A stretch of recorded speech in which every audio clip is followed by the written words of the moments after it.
He found his diary, in which he had never written anything. On the last page was an entry, "Tomorrow you will disappear. 11:47 p.m. I knew with absolute certainty that I had never kept a diary.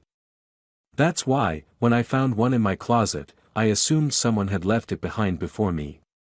The old leather binding felt oddly familiar against my fingertips, the worn pages carrying the musty scent of age. I flipped through it casually at first, expecting to find someone else's memories, perhaps a previous tenant's forgotten keepsake. Most pages were blank. Except for the last one. There was only a single sentence written there.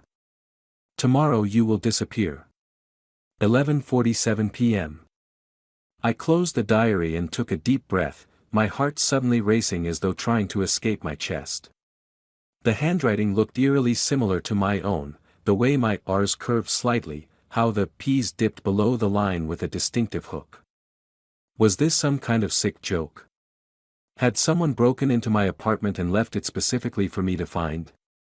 But the locks showed no signs of tampering, and nothing else seemed out of place. I placed the diary on my kitchen counter and poured myself a glass of bourbon, neat. The amber liquid burned pleasantly as it went down, but it did nothing to dispel the unease settling in my bones. That night, sleep evaded me. I kept picturing the words on that final page, the precise curve of each letter. The time, 11:47 p.m., seemed oddly specific. Not midnight, not 11:45, but 11:47. The next morning, I decided to investigate who had lived in this apartment before me. I'd moved in just 3 months ago, after relocating to Boston for a research position at the university.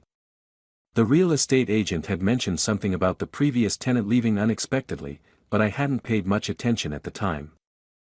I called Alexandra Reeves, the agent who had handled my lease. "Mr. Parker, what a pleasant surprise," she answered, her voice bright and professional. "Is everything all right with the apartment?" "Yes, everything's fine," I lied. "I was just curious about the previous tenant. You mentioned they left unexpectedly." A pause. "Yes, that's right. Mr. Donovan. Left without notice about a year ago. Just disappeared. Stopped paying rent, left most of his belongings behind. The landlord had to clear everything out." "Everything except a diary," I muttered. "Excuse me?" "Nothing. Do you have any contact information for this Mr. Donovan? Or maybe know where he went?" Another pause, longer this time. "I'm afraid not. The landlord tried to reach him for months. Eventually filed a report with the police, but nothing came of it. People disappear all the time in big cities, Mr. Parker." After hanging up, I searched online for any information about my apartment's history. What I found sent a chill down my spine. The same unit had been listed for rent 5 times in the past decade. Each time, the previous tenant had vanished without explanation. I pulled up the building's history. Built in the 1920s, it had survived a fire in 1947 that had claimed 3 lives. Renovated in the 80s, then again in 2015. Nothing particularly sinister stood out, yet something felt off. That afternoon, I visited the local library to search through newspaper archives. The librarian, a gray-haired woman with kind eyes behind thick glasses, helped me navigate the digital records. Looking for something specific, she asked as I scrolled through articles about the building. "Just curious about my apartment building's history," I replied, trying to sound casual. "Ah, which one?" "The Blackwood on Harrison Avenue." Her fingers, which had been tapping rhythmically on the desk, suddenly went still. "The Blackwood? Interesting choice." I looked up from the screen. "Why do you say that?" She glanced around as if making sure no one was listening, then leaned closer.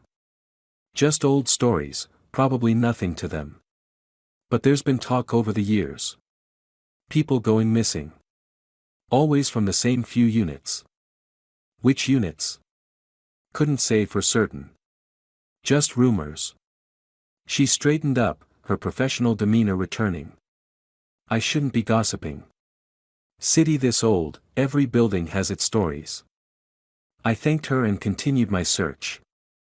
Nothing concrete emerged, just vague mentions of unexplained disappearances over the years. No obvious pattern, except I noticed that many of them had occurred at specific times. One report mentioned a neighbor hearing strange noises from an apartment at 11:45 p.m. before the tenant was never seen again. Another mentioned a watch found in an empty apartment, stopped at 11:50. Close to 11:47. I returned to my apartment as evening approached, the diary still sitting where I'd left it on the counter. I picked it up again, examining it more carefully this time. The leather felt worn in places where someone would naturally grip it. My fingers seemed to fit those impressions perfectly. I opened it again, this time scrutinizing each page for any hidden clues.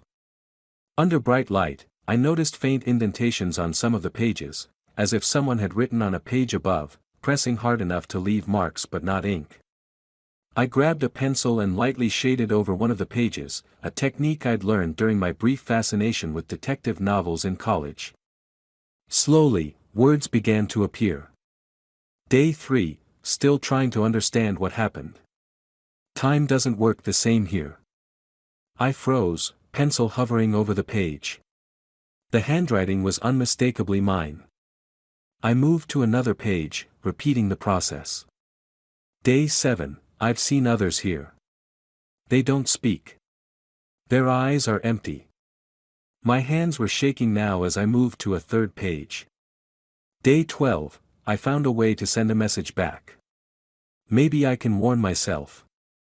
I dropped the pencil, backing away from the diary as if it might bite. This had to be some elaborate prank. Someone studying my handwriting, creating this bizarre scenario to what? Drive me insane. What would be the point? I called my friend Michael, who lived across town. Hey, can I crash at your place tonight? I asked without preamble when he answered. Sure. Everything okay? Just having some issues with my apartment. I'll explain when I get there. No problem. Doors open. I packed an overnight bag, shoving the diary inside almost as an afterthought. As I was about to leave, my phone rang. Unknown number. Hello. I answered cautiously. Silence, then a strange static noise.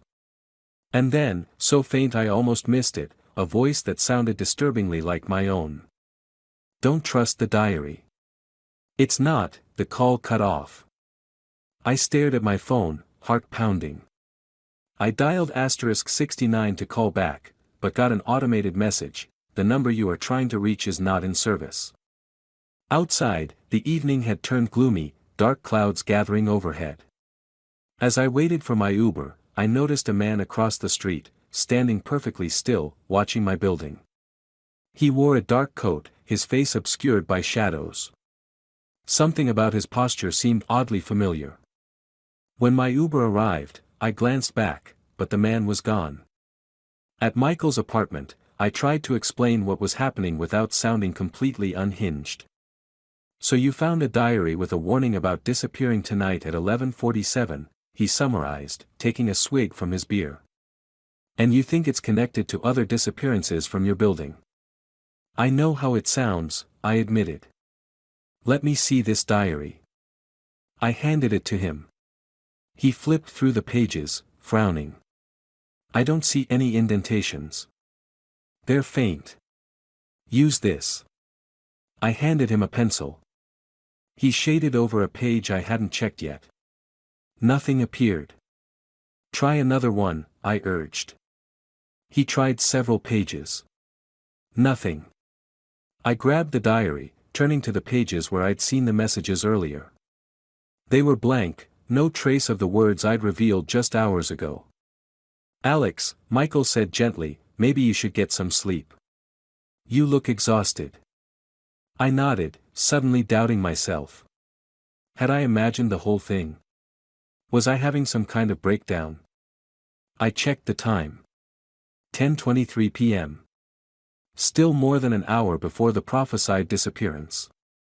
Mind if I shower? I asked. Might help clear my head. Go for it. Towels in the cabinet. The hot water helped ease the tension in my shoulders, but did nothing for the knot of dread in my stomach.